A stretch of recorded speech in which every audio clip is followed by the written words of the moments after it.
1 Samuel capítulo 17, versículo 12. Todos encontraram?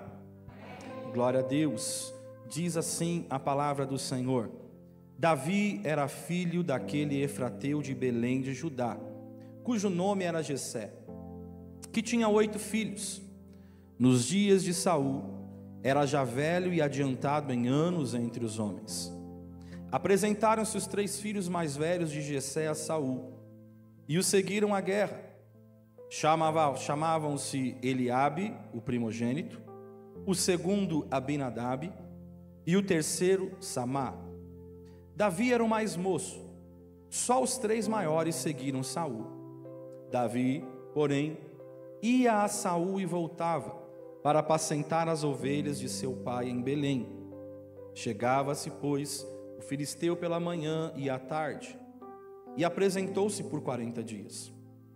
Disse Jessé a Davi, seu filho: leva, peço-te, para os teus irmãos 1 efa desse trigo tostado, e estes 10 pães, e corre a levá-los ao acampamento a teus irmãos. Porém, esses 10 queijos, leva-os ao comandante de 1000, e visitarás teus irmãos, a ver se vão bem, e trarás uma prova de como passam. Saul e eles, e todos os homens de Israel estão no vale de Elá, pelejando com os filisteus. Davi, pois, no dia seguinte, se levantou de madrugada, deixou as ovelhas com um guarda, carregou-se e partiu como Jessé lhe ordenara. E chegou ao acampamento quando já as tropas saíam para formar-se em ordem de batalha, e a gritos chamavam a peleja. Os israelitas e os filisteus se puseram em ordem, fileira contra fileira.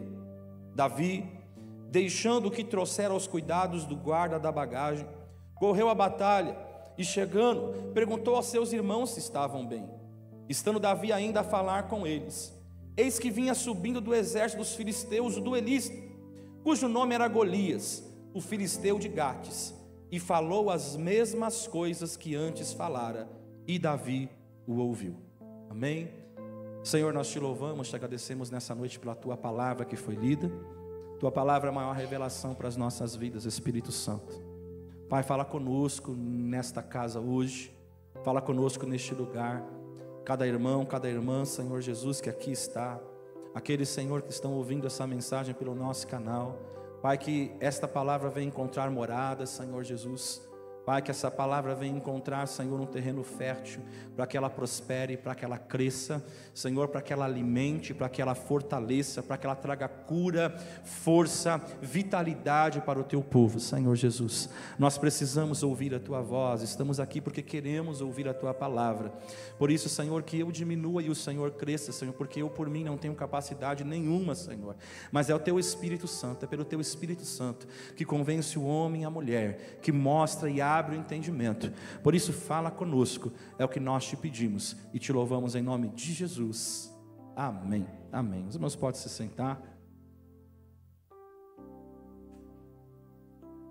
Irmãos, e esse texto da palavra do Senhor, ele é um texto muito legal, porque esse é o dia da morte de Golias. Este é o dia da morte daquele que intentava contra o exército do Deus vivo, quanto aquele que intentava contra o povo de Deus. E a Bíblia diz que ele passou 40 dias afrontando o exército de Israel. Mas no dia que Davi ouviu aquela afronta, isso acabou. Eu gostei de ler aqui até o final, eu fiz questão de ler até o versículo 23, porque ele termina o versículo falando: e Davi o ouviu. Então, até o dia que Davi ouviu aquela afronta, o dia que Davi ouviu aquela afronta, acabou. Não tinha, o Golias não iria mais gritar, o Golias não iria mais ameaçar, o Golias não iria mais tentar contra o povo. E qual era a afronta que Golias ele fazia ao povo? Todos nós conhecemos, Golias vestia a sua armadura, um homem de mais de 3 metros de tamanho, um homem que tinha uma armadura que pesava mais de 80 quilos, um homem muito forte, um guerreiro, e ele desafiava o exército de Israel pedindo um homem para duelar com ele. Imagina aqui, se chegasse um homem de 3 metros, com uma armadura de 80 quilos, e chegasse para os homens fortes desta casa, homens valorosos, e ele chegasse, e ele falasse assim: me dá um homem entre vocês, para que nós possamos pelejar. E eu fico imaginando os homens desta casa, né, que são homens valorosos, cheios de poder, né, com certeza levantariam a mão e falariam: deixa comigo que eu seguro esse cara, né? Neilton ia ser o primeiro que a gente ia apontar, homem de 3 metros, o Vadim, homens fortes assim, né, que iam falar assim: não, deixa comigo que eu seguro. Ou a gente pegaria até o Guilherme falaria: deixa comigo. Ele até olhou assustado. Então imagina, irmãos, um homem de mais de 3 metros afrontando os homens desta casa. E a gente brinca, mas é sério, e com certeza, e eu me incluo nisso, imagina essa cena. Eu acho que eu ia ficar quieto, irmãos, eu ia tentar me esconder atrás de alguém. Acho que nesse momento eu ia lembrar do meu pai e ia me esconder atrás dele, e falar: resolve aí, você é meu pai, né? Quem tem os pais fala assim: agora você resolve aí. Então, amados, imagina um exército de Israel, vários homens preparados, treinados para a guerra. Estou falando de nós que não somos preparados, mas imagina um exército preparado para a guerra. E ninguém, porque, né, em todo lugar com os homens sempre tem aquele grupinho, nos homens, não sei se as mulheres são assim, mas com os homens sempre tem aquele grupinho, né, tem sempre aquele que se destaca, é aquele que: não, deixa que eu faço, deixa que eu resolvo. Então no exército de Israel, com certeza tinha aqueles caras que falavam: não, eu sou o melhor duelista, não, porque você não sabe, olha, matei isso, fiz aquilo. Mas na hora que Golias chegou, ninguém falava nada, ninguém se atrevia. O Golias estava chamando todo mundo de covarde, todo mundo de medroso, e os homens não falavam nada. Ninguém queria se arriscar a lutar com eles, irmãos. Ninguém queria nem tentar. Falar assim: eu não, é morte na certa. É melhor deixa aí alguém, um doido aparecer aí e luta, e a gente serve os filisteus, mas eu vou manter minha vida aqui. Então Golias, ele está ali chamando todo mundo, todos os homens de medrosos, mas ninguém queria se levantar para se arriscar a lutar com ele. E a Bíblia nos conta que isso dura 40 dias. Isso se dava pela manhã e pela tarde. Ou seja, eles estão ouvindo já 80 vezes essa mesma afronta. Como lemos, isso durou até o dia que Davi ouviu. Franzino, assim como o nosso irmão Guilherme, está vendo, Guilherme? Aí, ó, você podia ter aproveitado o momento. Franzino, mas Davi, ele ouviu, e a Bíblia diz que Davi se posicionou. E daí você conhece a história, nós conhecemos muito bem essa história. Saul, ele vai, né, agora apareceu alguém, ele vai, ele oferece a armadura dele para Davi. Davi coloca a armadura, mas não serve nele. E aí Davi, ele vai lutar contra o gigante com aquilo que ele tem mesmo. Ele vai do mesmo jeito que ele está, do mesmo jeito que ele saiu pela manhã. Ele vai com a roupa que ele está mesmo. E a Bíblia diz que ele derruba o gigante em nome do Senhor. Só que, amados, tem uma coisa que eu quero que a gente analise nessa noite. E essa coisa é que Davi, ele não levantou aquela manhã para matar um gigante. Davi não levantou aquele dia para matar um gigante. Mas a Bíblia diz que ele levantou para servir os irmãos. Então eu quero, hoje a palavra, eu quero que você entenda isso. Há um segredo quando você serve. Há um segredo quando você serve os teus irmãos. Há um segredo quando você faz aquilo que você precisa fazer. No dia que Davi, ele matou o gigante, ele não levantou pela manhã, escovando os dentes e falando assim, pensando: é hoje que eu derrubo o gigante, é hoje que eu acabo com ele. Não, irmãos, Davi acordou pela manhã e ele foi servir os seus irmãos como o pai dele mandara. Ele foi cumprir uma ordem do seu pai. E porque ele foi servir os seus irmãos, naquele dia ele matou o gigante. Ele só matou o gigante porque naquele dia ele foi servir. Se ele não tivesse ido servir, ele não mataria o gigante. E talvez a história seria outra. Seriam 41 dias, 43, 44, nós estaríamos falando uma outra história. Mas a Bíblia diz que naquele dia, Davi acordou pela manhã e ele foi servir os seus irmãos. E naquele dia, ele matou um gigante. Então, sobre isso eu quero deixar 2 pontos para a gente pensar nessa noite. E aí a gente ter uma ceia abençoada pelo Senhor. E o primeiro ponto é: se preocupe com o que você tem que fazer, e Deus fará aquilo que só Ele pode fazer. Se preocupe com o que você tem que fazer, e Deus, Ele vai cuidar daquilo que só Ele pode fazer. Como eu disse, irmãos, Davi não levantou dizendo: hoje eu vou matar Golias. Davi não acordou pensando e se arrumando: deixa eu me preparar aqui, deixa eu pegar minhas pedras, deixa eu pegar minha lança, deixa eu vir aqui, porque hoje eu vou matar Golias. Davi não acordou isso. Davi não acordou com esse intuito. Ele se levantou apenas para cumprir o seu dever. E o seu dever naquele dia era servir os irmãos dele. O dever de Davi naquele dia era levar alimento para os seus irmãos, a pedido do seu pai. O dever de Davi naquele dia era ir até os irmãos, ver como eles estavam e informar e voltar a informar ao seu pai Jessé. Esse era o dever de Davi, essa era a obrigação que Davi tinha que fazer, é isso que Davi tinha que fazer. Tanto é que Davi ele vai fazer que a Bíblia diz que enquanto ele chegou lá na batalha, ele estava falando com os irmãos ainda, foi quando Golias chegou. Então Davi estava fazendo aquilo que o pai dele mandou fazer. Ele foi perguntar para os irmãos: como que vocês estão? Está tudo bem aí? O que está acontecendo? Está tudo certo? Meu pai mandou saber como vocês estão. Então Davi, ele acorda pela manhã para servir. Ele acorda aquela manhã para obedecer aquilo que o pai dele tinha pedido. E a minha pergunta aqui é: essa era uma missão difícil para Davi, sim ou não? Era difícil para Davi? Não era. Era simples. Não era uma tarefa difícil, irmãos. Era mais fácil do que cuidar das ovelhas, porque ele tinha que acordar e lá no meio do exército. Então, ou seja, está lá protegido com o exército ainda. Ia lá, deixava uma comida com o chefe lá dos soldados. Ele conseguia acesso para chegar até os soldados.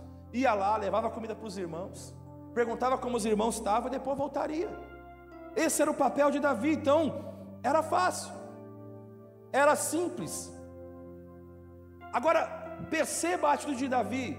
Diz a Bíblia que Davi, ele acorda pela manhã e ele deixa as ovelhas dele, porque ele também tem uma responsabilidade. Davi também tem um dever, que é cuidar das ovelhas. Ele tem agora uma missão que foi dada pelo pai dele, mas ele tem ainda algo que ele cuida, algo que ele é responsável. Então Davi, ele vai, ele pega um guarda, pede para cuidar das ovelhas, dá as orientações: cuida das ovelhas, faz assim, essa daqui é a fulana, essa aqui é a ciclana, olha, se ela reclamar você faz isso, você assobia para ela, você faz aquilo, olha, cuida aí, que eu já volto. E Davi então ele sai, ele vai fazer aquilo que ele tem que fazer. Então eu quero que você entenda nessa noite, aquilo que Davi está se preocupando é uma coisa comum, é simples. Ele está se preocupando que, eu preciso me ausentar, olha, cuida disso aqui para mim, eu vou ali até os meus irmãos, que eu preciso cumprir o que meu pai pediu, e eu já volto. Então o que a gente aprende aqui é: enquanto você se preocupa com o que é comum, enquanto você se preocupa com aquilo que é simples, mas se preocupa de verdade, porque Davi podia falar assim: eu já cuido das ovelhas, meu pai manda cuidar das ovelhas, quer saber, agora ele mandou fazer outra coisa, deixa aí, se vira. Mas Davi tem responsabilidade, ele fala assim: não, olha, cuida aqui das ovelhas, eu vou servir o meu pai. Então quando você se preocupa com simples, mas se preocupa de verdade, e você faz bem feito, eu quero dizer algo para você: Deus se encarrega daquilo que é extraordinário. Quando você faz o simples, aquilo que Deus coloca na tua mão, e você faz bem feito, você faz com amor, você faz com diligência, você faz com carinho, então Deus se encarrega daquilo que é extraordinário. O reino de Deus é assim. Mateus capítulo 25, versículo 21 vai dizer: disse-lhe o Senhor: muito bem, servo bom e fiel, foste fiel no pouco, sobre muito te colocarei, entra no gozo do teu Senhor. Você teve uma coisa simples, pequena, mas você foi fiel, você foi diligente, você cuidou, você se preocupou. Era simples, mas era teu, era tua responsabilidade, e você foi fiel. Então vou te colocar no muito. Deus está falando: enquanto você faz o simples, eu me encarrego de fazer o extraordinário para você. Pessoas comuns fazendo coisas comuns, mas esse comum bem feito, Deus olha e Ele faz o extraordinário. E o que é isso? Efésios capítulo 3, versículo de número 20. E agora, que a glória seja dada a Deus, o qual, por meio do seu poder que age em nós, pode fazer muito mais do que nós pedimos ou até pensamos. Então, quando você faz o que você tem que fazer, Deus Ele faz além daquilo que você possa pensar ou imaginar. Vamos pensar, irmãos, como é que Moisés foi chamado? Abra a tua Bíblia aí, Êxodo capítulo 3, versículo de número 1. Êxodo capítulo 3, versículo de número 1, diz assim: apacentava Moisés o rebanho de Jetro, seu sogro, sacerdote de Midian, e levando o rebanho para o lado ocidental do deserto, chegou ao monte de Deus, a Horebe. Apareceu-lhe o anjo do Senhor numa chama de fogo. Olha aqui tem o traço daquilo que é simples e aquilo que é extraordinário. Aqui tem o traço daquilo que é ordinário, aquilo que é comum, e o extraordinário, que é fora do comum. Vamos pensar, vamos analisar. Moisés foi chamado por Deus para viver o extraordinário, sim ou não? Ele foi chamado por Deus para livrar o povo de Israel da escravidão do Egito. Ele foi chamado por Deus para levar o povo a uma terra que mana leite e mel. E a gente viu todos os sinais que Deus operou através de Moisés. Nós vimos a palavra do Senhor falando que o mar se abriu, que Deus Ele enviou águas, que Deus mandou o maná. Então Moisés foi chamado para viver o extraordinário. Mas Moisés foi chamado para viver num dia comum, num dia normal. Um homem normal como eu e você, simples. Um homem chamado Moisés, que estava num dia regular de trabalho. Ele foi fazer aquilo que ele tinha que fazer, com uma roupa normal, não estava com uma roupa extraordinária, uma roupa toda enfeitada, não, uma roupa normal. E ele foi chamado naquele dia para viver o extraordinário. Ele foi chamado pelo Senhor para aquilo que era extraordinário. Entenda, quando Moisés foi dormir na noite anterior, irmãos, ele não ouviu o anjo chegar para ele e dizer: olha, Moisés, se prepara, porque amanhã é o dia. Se prepara, porque amanhã vai acontecer. Se prepara, porque amanhã Deus vai ter um encontro com você, Moisés. Se prepara, porque você vai ver o sobrenatural acontecer. É amanhã. Coloca a tua melhor roupa. Se prepara, toma um banho. Coloca o seu melhor sapato. Se prepara, porque a sua história vai mudar. É isso que está na Bíblia? Não. Moisés, irmãos, ele levantou como todas as manhãs. Ele acordou como todos os dias, ele se vestiu, ele pegou o cajado dele e partiu. Vou pegar as ovelhas.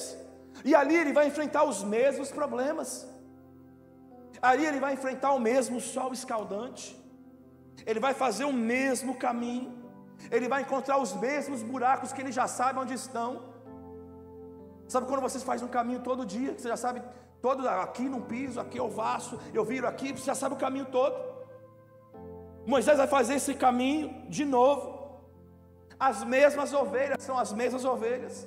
Se bobear, ele já sabe qual é aquela ovelha que vai tentar desviar para outro caminho, e ele já está pronto, já puxa com o cajado. Ele já sabe. é a mesma vida, é tudo igual, até que um dia Deus chamou, Deus chegou e mudou completamente a história dele. Deus levou Moisés para viver o extraordinário, mas era um dia comum. Gideão, a palavra do Senhor nos diz que ele foi chamado enquanto ele estava defendendo um prato de comida, e ele não estava fazendo nenhum ato heróico, ele estava ali sim, lutando para levar comida para sua casa. Ele estava ali, simples.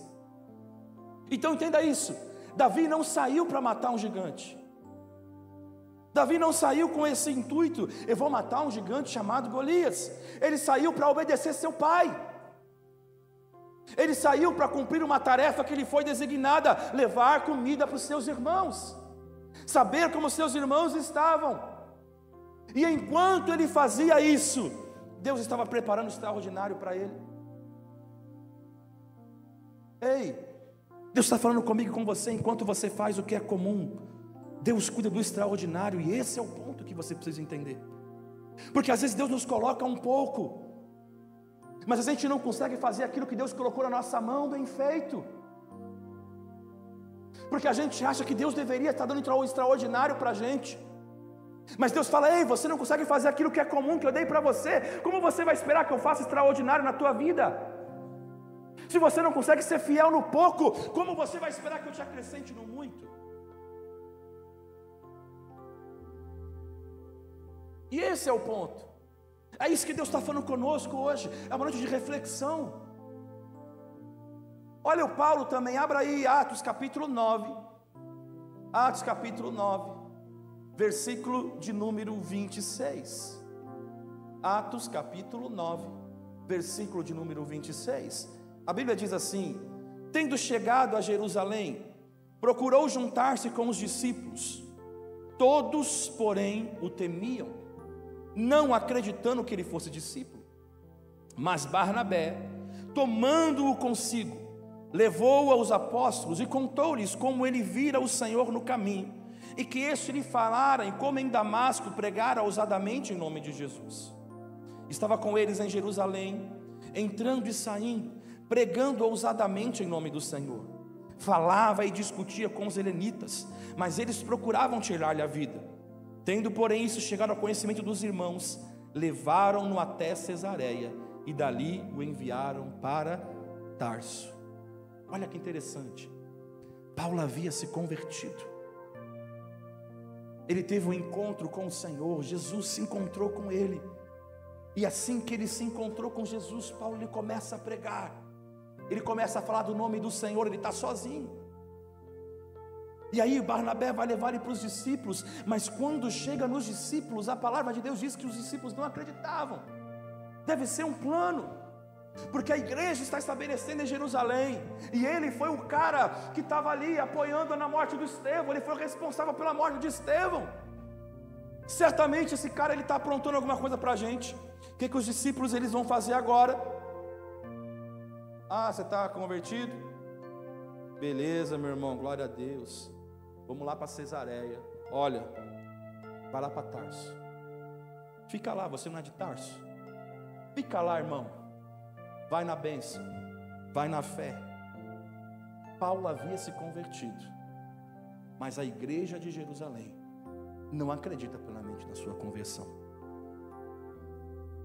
E o fato é esse: após a conversão de Paulo, os irmãos entendem, talvez não consigam, o que eles fizeram ali entre eles.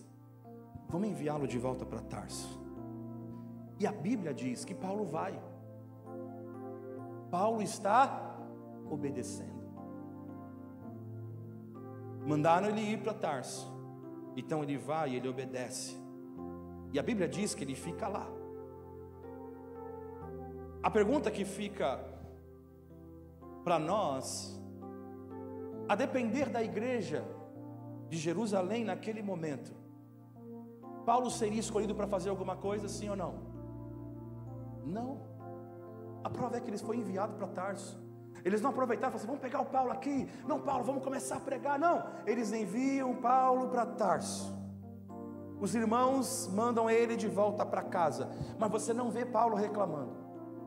Você não vê Paulo gritando, você não vê Paulo esperneando e falando assim: ei, eu posso ajudar no ministério, eu posso fazer muitas coisas, porque eu tenho conhecimento, porque eu cresci aos pés de Gamaliel, porque eu fiz aquilo, porque eu fiz isso, eu fiz aquilo outro, eu consigo fazer. Eu estava discutindo com as pessoas. Mas ele é enviado numa missão, vai lá para a tua cidade natal, fica lá um tempo. E ele obedece. Mas a Bíblia diz que os anos vão passar e vai nascer a segunda igreja, a igreja em Antioquia. E Paulo, que está servindo a Deus na sua terra natal, agora ele vai ser lembrado por Barnabé. Atos capítulo 11, versículo 19. Os que tinham sido dispersos por causa da perseguição desencadeada com a morte de Estevão chegaram até a Fenícia, Chipre e Antioquia, anunciando a mensagem apenas aos judeus. Alguns deles, todavia, cipriotas e sirineus, foram a Antioquia e começaram a falar também aos gregos, contando-lhe as boas novas a respeito do Senhor Jesus. A mão do Senhor estava com eles, e muitos creram e se converteram ao Senhor. Notícias desse fato chegaram aos ouvidos da igreja em Jerusalém, e eles enviaram Barnabé a Antioquia. Este, ali chegando e vendo a graça de Deus, ficou alegre e os animou a permanecerem fiéis ao Senhor de todo o coração. Ele era um homem bom, cheio do Espírito Santo e de fé, e muitas pessoas foram acrescentadas ao Senhor. Então Barnabé foi a Tarso. Barnabé foi a Tarso procurar Saulo, e quando o encontrou, levou-o para Antioquia. Assim, durante um ano inteiro, Barnabé e Saulo se reuniram com a igreja e ensinaram a muitos. Em Antioquia, os discípulos foram pela primeira vez chamados cristãos. Olha lá de novo. Você faz o que é comum, você faz o que tem que fazer, e Deus se responsabiliza com aquilo que só Ele pode fazer. E esse é o ponto aqui. Aí o Paulo está lá na casa dele, fazendo o seu papel. Até que o Barnabé, ele foi lá. O Barnabé se lembrou dele. Os anos passaram já. O Paulo está lá em Tarso. Passou o tempo e foi lá e buscou. Só que até aqui, irmãos, até aqui, o Barnabé buscar o Paulo não é incomum. Porque talvez rolou, né, algo diferente ali. O Barnabé, ele olhou para o Paulo e ele: poxa, eu gostei desse cara. Eu gostei desse jovem, eu vou investir nele. Então até então, ok, porque foi o Barnabé que levou para a igreja de Jerusalém, apresentou ele, e decidiram mandar o Saulo para trás, ok. Mas agora o Barnabé foi enviado, então o Barnabé agora ele tem uma autoridade. Então ele fala assim: não, eu vou buscar o Saulo. Mas até aqui então não é incomum. Ele pediu ajuda. Mas agora olha o que vai acontecer, agora vai acontecer o sobrenatural. Atos capítulo 13, versículo 1. Havia na igreja de Antioquia profetas e mestres: Barnabé, Simeão, por sobrenome Níger, Lúcio de Cirene, Manaém, Colasso de Herodes, o tetrarca, e Saulo. E servindo eles ao Senhor e jejuando. Olha agora, disse o Espírito Santo: separai-me agora Barnabé e Saulo para a obra a que os tenho chamado. Aí é o chamado do Senhor. O Davi está vivendo isso, irmãos. Ele está fazendo aquilo que ele tem que fazer. Eu estou fazendo o meu papel com amor, eu estou fazendo o meu papel com carinho, eu estou obedecendo. É para fazer isso, então é isso que eu vou fazer. Eu vou servir com alegria, eu vou servir com temor e tremor, eu vou adorar ao meu Senhor, bendizer o nome dEle. Ei, Deus quer te levar para o extraordinário, queridos. Deus quer te levar para uma condição melhor, mas como você está se comportando com aquilo que é comum a você fazer? Como você se comporta com aquilo que Deus entregou para você? Tem sido bem feito? Será que você olha e fala: Senhor, aquilo que o Senhor entregou na minha mão, Senhor, eu posso dizer, eu tenho feito com zelo, com temor, com tremor, Senhor, com alegria no meu coração, eu tenho feito, não importa. Porque às vezes a gente acha, não, mas eu tenho capacidade de fazer coisa melhor. Mas se é isso que Deus te colocou no pouco, seja fiel no pouco. Mas o problema é que a gente, não, mas eu tenho conhecimento, eu sei isso, eu sei aquilo. O Paulo poderia agir como eu falei, ele cresceu aos pés de Gamaliel, mas o Paulo ele obedece, porque ele entende que agora ele vai servir. Não importa a condição, eu vou servir. E o Espírito Santo vai fazer o extraordinário na minha vida. E no tempo certo Ele vai honrar. E no tempo certo Ele vai fazer.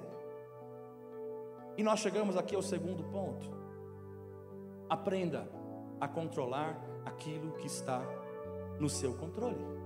E é simples. Não tem nenhum segredo. Aprenda a controlar o que está no seu controle.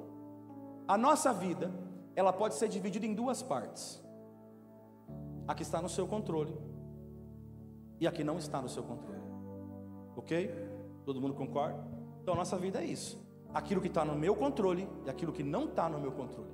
Existem coisas que estão para eu controlar e existem coisas que não estão no meu controle. Por exemplo, vamos dar um exemplo para você entender. Uma crise financeira no país. Eu pergunto, você tem controle disso? Não.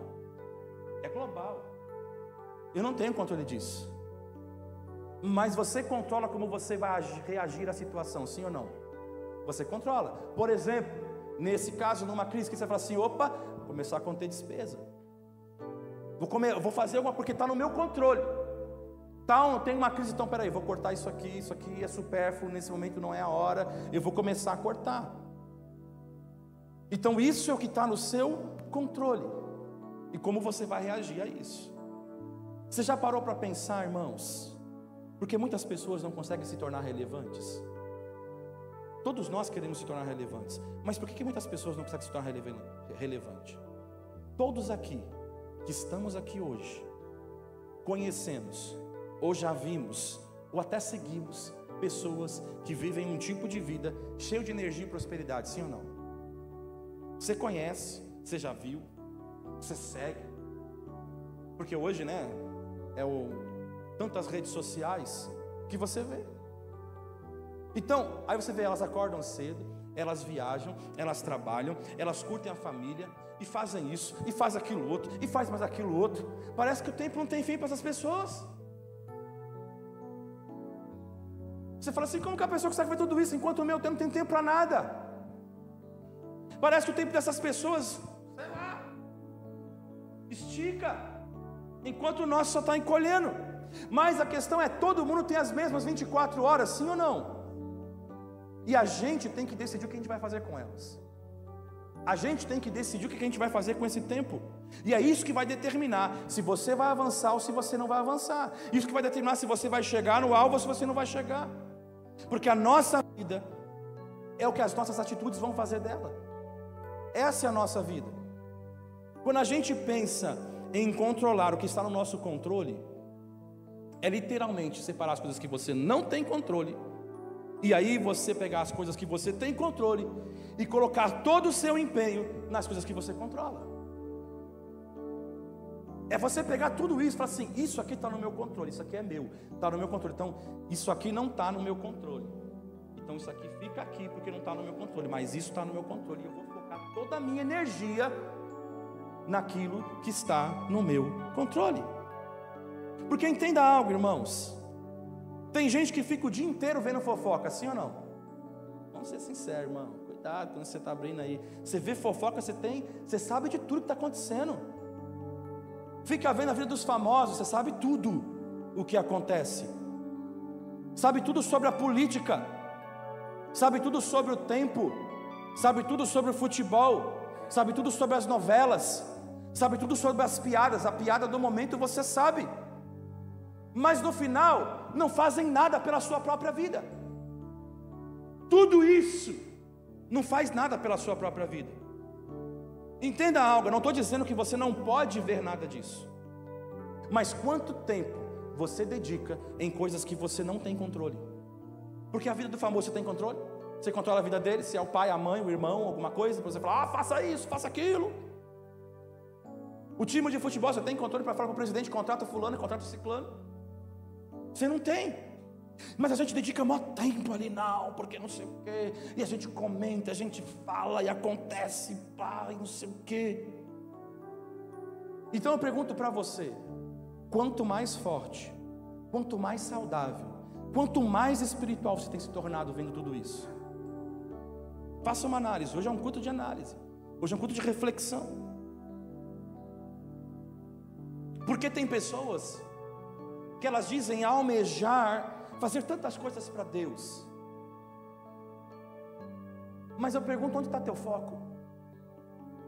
Eu quero fazer, eu quero marcar a geração, eu quero fazer isso para Deus, eu quero honrar o nome do Senhor, eu quero glorificar o nome do Senhor, eu quero, levar o Evangelho e falar e acontecer, e mudar histórias, e falar do que o Senhor é bom. Mas eu digo: quanto tempo você dedica para isso? Eu pergunto: aonde está o seu foco? Tem aqueles que falam: pastor, eu quero pregar, eu quero falar de Deus. Mas eu pergunto: primeiro, você lê a Bíblia?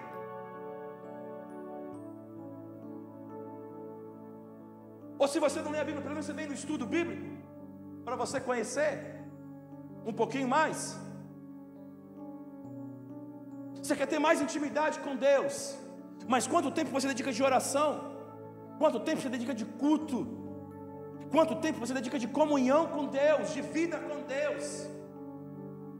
Porque a gente fala que a gente quer ter mais de Deus, a gente fala que a gente quer ser relevante para Deus, mas como você vai ser relevante se o básico você não faz bem feito? E é isso que Deus está nos ministrando nesta noite. Infelizmente, é isso que acontece com muitas pessoas. Colocam mais atenção, dispõem mais energia em coisas que ela não tem controle e não tem influência. E daí, amados, não tem disposição. Aí a gente fala que a gente está cansado, que a gente está sem forças.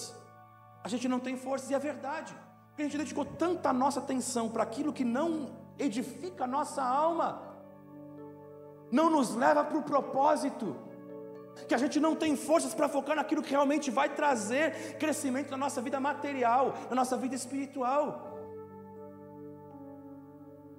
Tem gente que foca tanto nas coisas que não vão acrescentar nada, irmãos. Não consegue fazer o que tem que fazer. Será que nós não nos encontramos assim? Davi é alguém que está focado naquilo que ele tem que fazer, mas às vezes a gente desvia fácil a nossa atenção.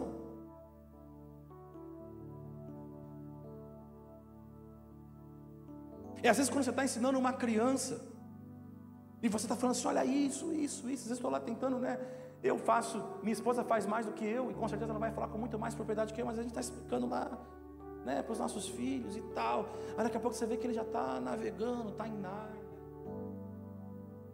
está vendo o leão, e a gente está explicando: entendeu? Entendi.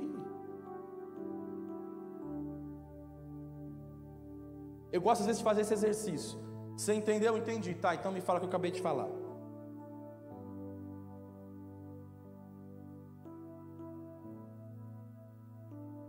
Onde você está focando a tua atenção? Onde está focando a tua vida? Se você estiver focando nas coisas que não são de Deus, eu digo para você: por isso nada muda. Você pede para mudar, mas nada muda, porque a maior parte do seu foco está talvez no joguinho.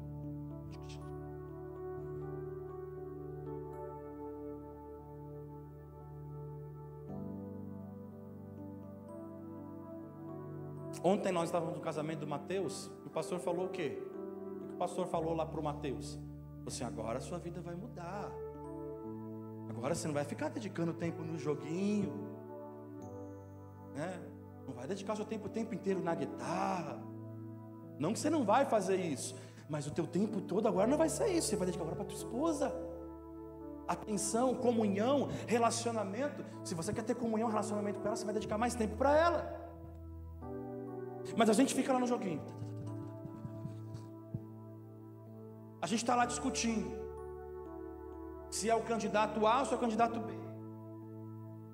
A gente está no futebol, atento. Peraí, deixa eu entrar aqui rapidinho para ver como é que está o jogo, né?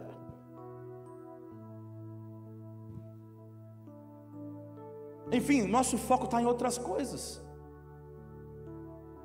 Talvez hoje, nós que estamos aqui, onde está teu foco hoje? Onde está o nosso foco? Será que está nas coisas do Senhor? Será que nós estamos dedicados aqui para Ele? Onde está a tua atenção? Será que está nas coisas que você controla de verdade ou nas coisas que você não controla?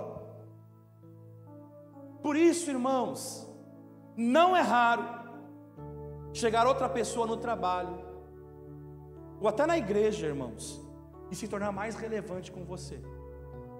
E a gente fica bravo. O fulano chegou agora.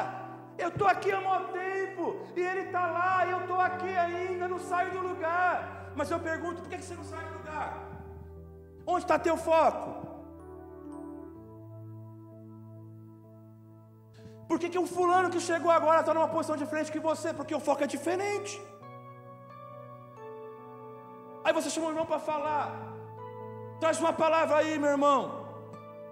Aí você vê o irmão, vai e fala. Você vê, tem conteúdo. Ele se preparou, ele orou, ele buscou, ele procurou aprender, ele procurou entender. Por que ele vai ficar mais relevante? Porque aí quando chega você, você fala assim, vou fazer do jeito que der. Você nem se preparou, irmão. Você nem se consagrou, não buscou o Senhor. E eu não estou dizendo aqui daquelas pessoas, quando eu vou pregar, eu preparo o meu esboço. Esse sou eu. Tem aqueles que ele chega, ele abre a Bíblia e Deus dá na hora. Só que o ponto é, ele tem comunhão com Deus, ele tem relacionamento com Deus, é a forma como Deus usa ele. E você vai ver a pregação dele, tem conteúdo, e você sai cheio da presença de Deus. Não é porque ele só deu glória a Deus o tempo inteiro, mas porque ele pregou a palavra, e você ouviu a palavra. E quando acabou, quando você fala assim, Deus falou isso, isso, isso e isso. Porque tem foco, irmãos. Porque tem direção. Na escola vai bem por quê? Porque focou, porque estudou, porque se dedicou em fazer aquilo que tinha que fazer. Glória a Deus, nossos filhos são muito inteligentes, mas não teve nota boa não.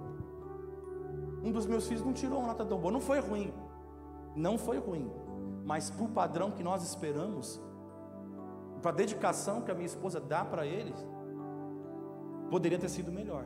Mas o que a gente fez? A gente também precisa soltar. Então deu a liberdade para ele, alertamos, olha, estuda aqui, faz isso aqui.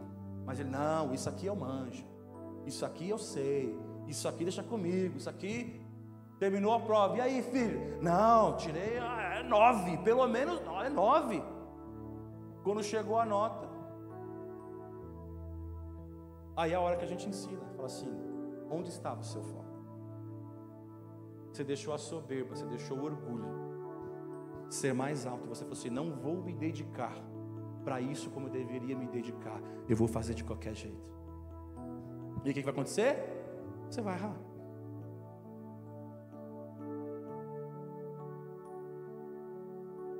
É a gente entender, opa, meu foco não estava aqui.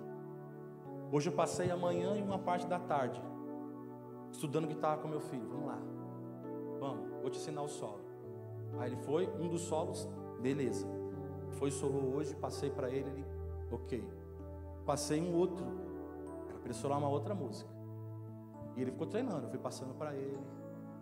Uma hora aí ele chegou, pai, esse aqui não tá bom aí. Eu preciso focar mais. Ele entendeu.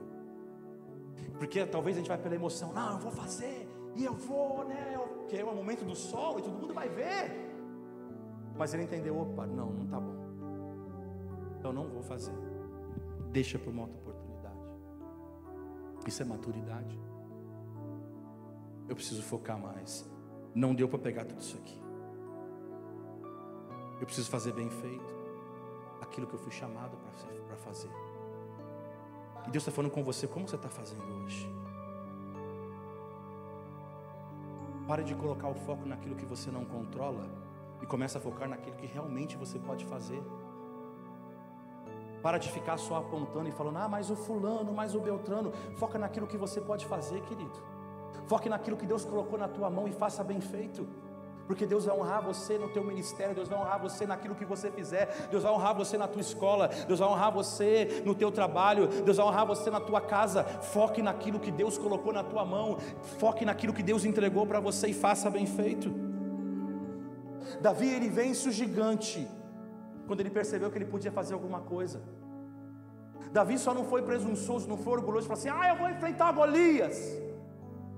Não, ele percebeu, eu posso fazer alguma coisa em relação a isso, em relação a essa realidade que estamos vivendo, porque eu já enfrentei o urso, eu já enfrentei o leão em nome do Senhor. Então peraí, quem é esse incircunciso filisteu para afrontar o exército do Deus vivo? Eu posso enfrentar ele.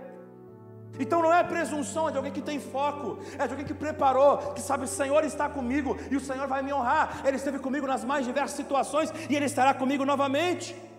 Davi tinha experiência com Deus, ele estava pronto, irmãos.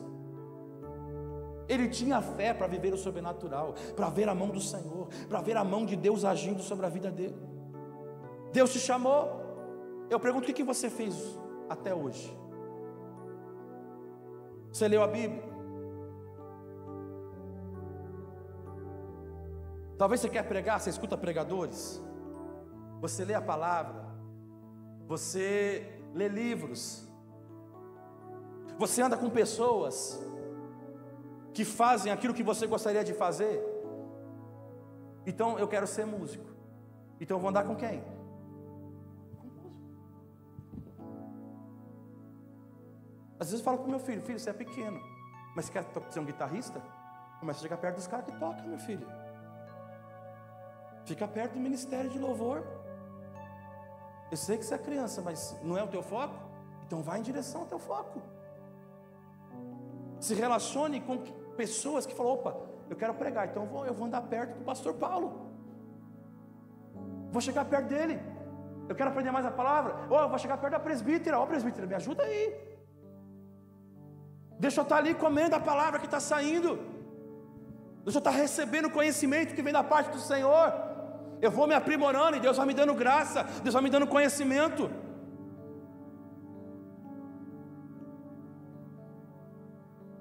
Entenda isso. Você não pode mudar seus amigos, mas você pode mudar seus amigos. Pegou? Código. Você não pode mudar seus amigos, mas você pode mudar seus amigos. Então guarda aí, pensa e medita nessa palavra. Mas a gente fala, não tem como mudar meus amigos, mas você pode mudar seus amigos. Como está a tua agenda hoje? Tem horas que você precisa deixar o passeio para estar na vigília se consagrando. Sabe, irmãos, sexta-feira foi aniversário da minha esposa. Glória a Deus pela sua vida. Deus te abençoe e te amo. Você é uma bênção do Senhor. A gente poderia falar assim, vamos sair. Mas falou, não, nós vamos na casa do Senhor.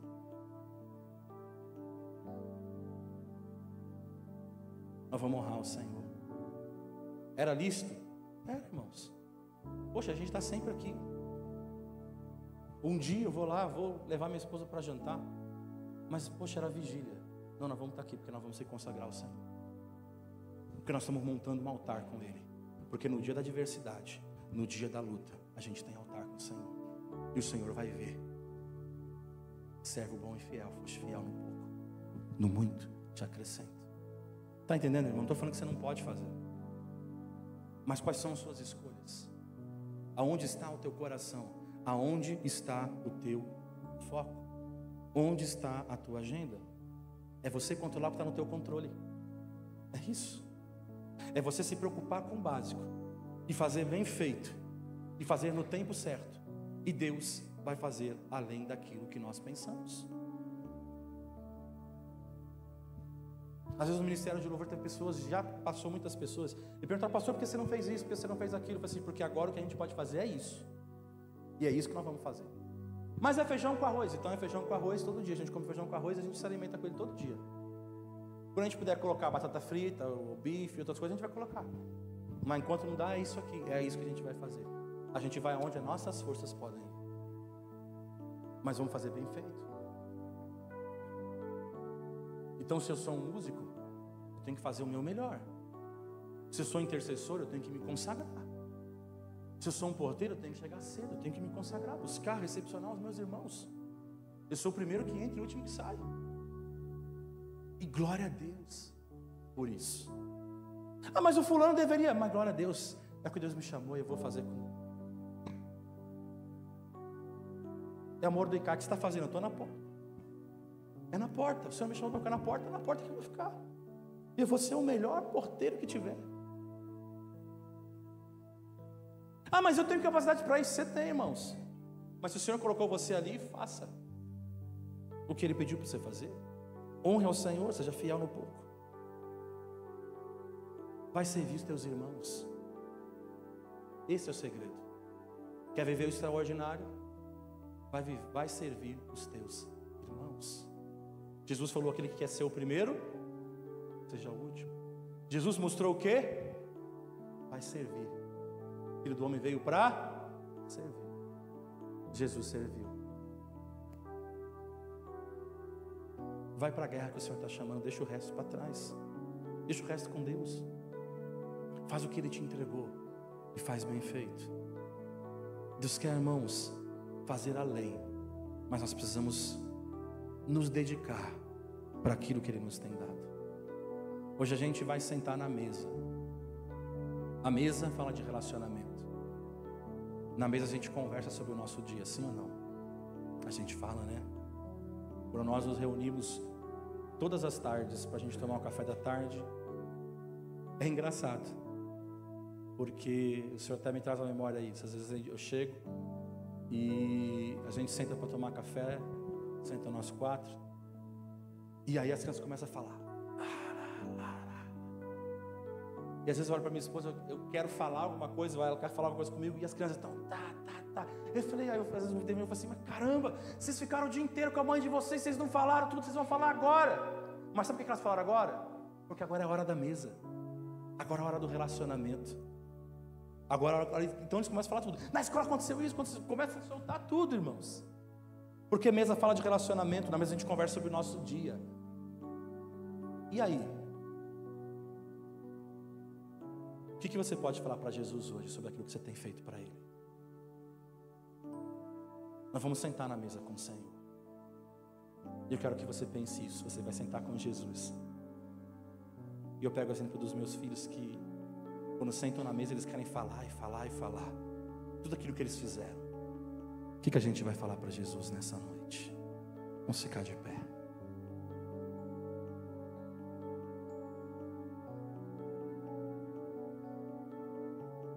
Como nós nos apresentamos ao Senhor nessa noite? Deus está falando, não se preocupe de fazer aquilo que Deus chamou você para fazer. E Ele cuida do resto. Foque naquilo que está no teu controle. Feche os teus olhos, eu quero orar com você. Senhor, eu quero te agradecer pela tua palavra, Senhor, que foi ministrada nessa noite. É o teu Espírito que convence o homem e a mulher. É o teu Espírito, Senhor, que dá direção. É o teu Espírito, Senhor, que dá entendimento. Por isso, Espírito Santo, nessa noite, eu sei que vidas precisavam ouvir esta palavra. Talvez, Senhor, nós não estamos com o nosso foco aonde deveria estar. Talvez não está 100%. Mas que nessa noite o teu Espírito Santo nos guie. Que nessa noite o teu Espírito Santo nos direcione. Que nessa noite o teu Espírito Santo nos alinhe conforme a tua vontade, Senhor. Que nós tenhamos mais tempo para o Senhor e menos justificativas. Que nós nos dediquemos mais. Que nós almejemos mais. Porque o Senhor já se entregou, o Senhor já fez todas as coisas naquela cruz do Calvário por nós.